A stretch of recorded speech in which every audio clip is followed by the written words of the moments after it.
students, so let's solve one of the coordination complex question according to VBT, that is the balance bond theory. So according to balance bond theory, balance bond theory,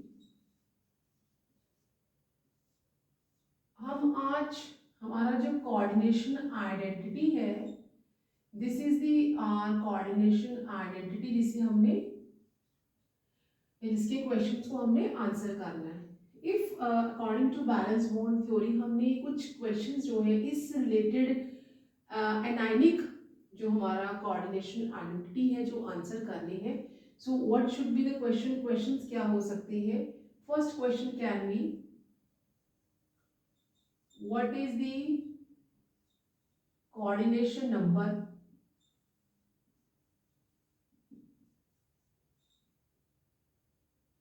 second question हो सकता है what is the oxidation number. Third can be what type of this complex, then whether it is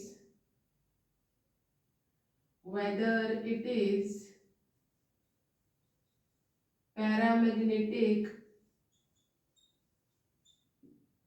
or diamagnetic,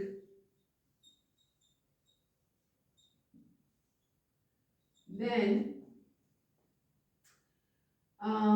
whether this identity, whether it is high spin or low spin complex, or what is the hybridization of this complex, hybridization, and what should be the geometry. So according to VBT और valence bond theory बहुत सारे जो questions हैं हम coordination identity के बारे में पूछ सकते हैं, जैसे कि मैंने यहाँ पे and even we can write what is the IUPAC name of this one. IUPAC name इसका क्या होगा, IUPAC name, right? So this type of question either we can get in a 3 mark question or in a long question. तो हम इसे अगर देखें इस identity को, तो क्योंकि इसके ऊपर एक नेगेटिव चार्ज लगा हुआ है, तो ये हमारी कैसी, अगर हम क्वेश्चन नंबर अगर इसका थर्ड का आंसर करते हैं पहले. So this is the anionic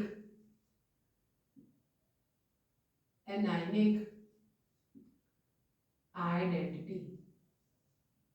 ये क्या हो जाएगा, एनाइनिक है क्योंकि ओवरऑल इसके ऊपर नेगेटिव चार्ज लगा हुआ है. यहाँ पे टोटल नंबर ऑफ लिगेंड 4 है. जो कोऑर्डिनेशन नंबर जो है that is the 4. Oxidation number हमने फाइंड आउट करना है, मुझे नहीं मालूम है. सेंट्रल मेटल एटम यहाँ पे है, ये हमारा लिगेंड है, तो हमने ऑक्सीडेशन नंबर फाइंड आउट करना है.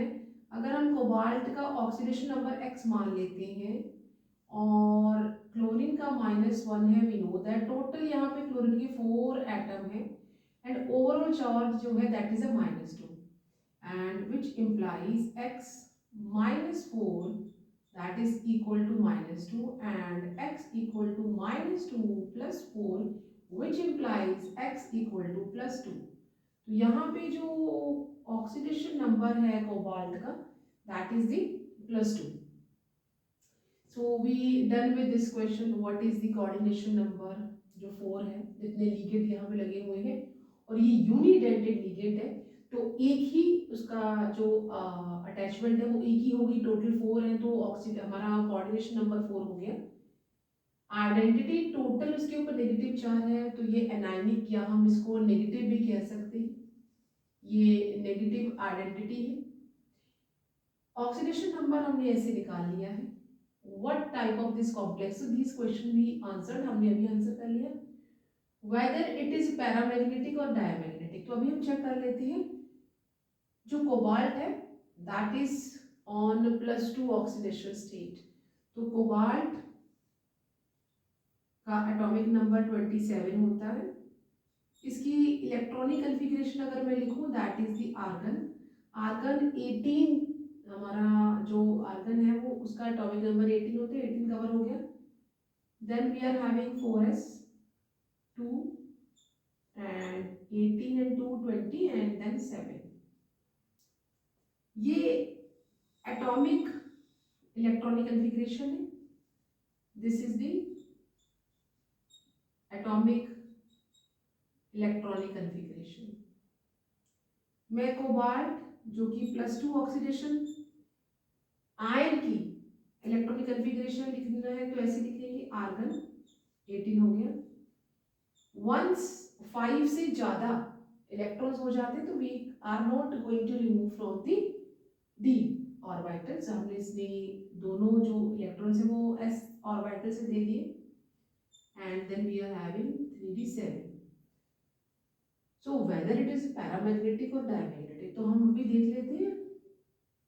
4s में तो ये 4s है, यहाँ पे कोई इलेक्ट्रॉन नहीं है, एंड अगर हम लोग d ऑर्बिटल बनाते हैं and we have to make a 5 sub d orbitals, 3d आ गया, 1 2 3 4 एंड 5।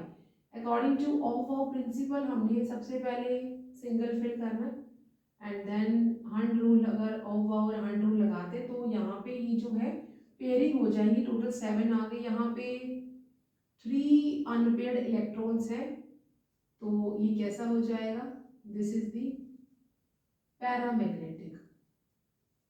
ये कैसा कॉम्प्लेक्स हो गया, that is the paramagnetic complex.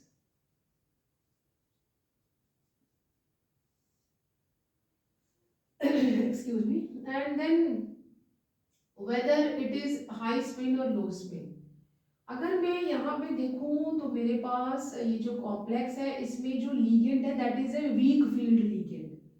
जो क्लोरीन है,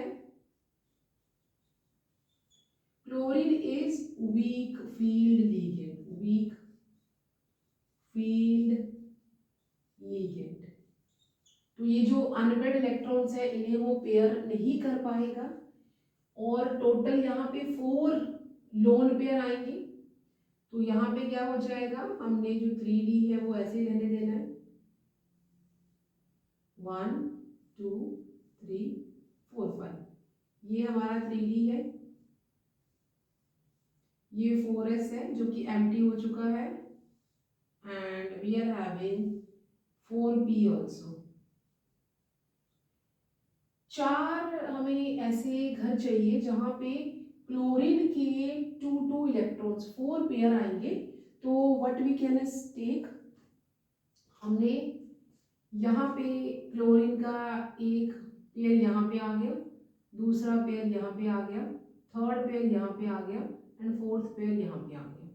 और ये जो उसका पहले का अपना इलेक्ट्रॉन्स थे, हम पहले सिंगल फिल करेंगे and then we start doing the pairing.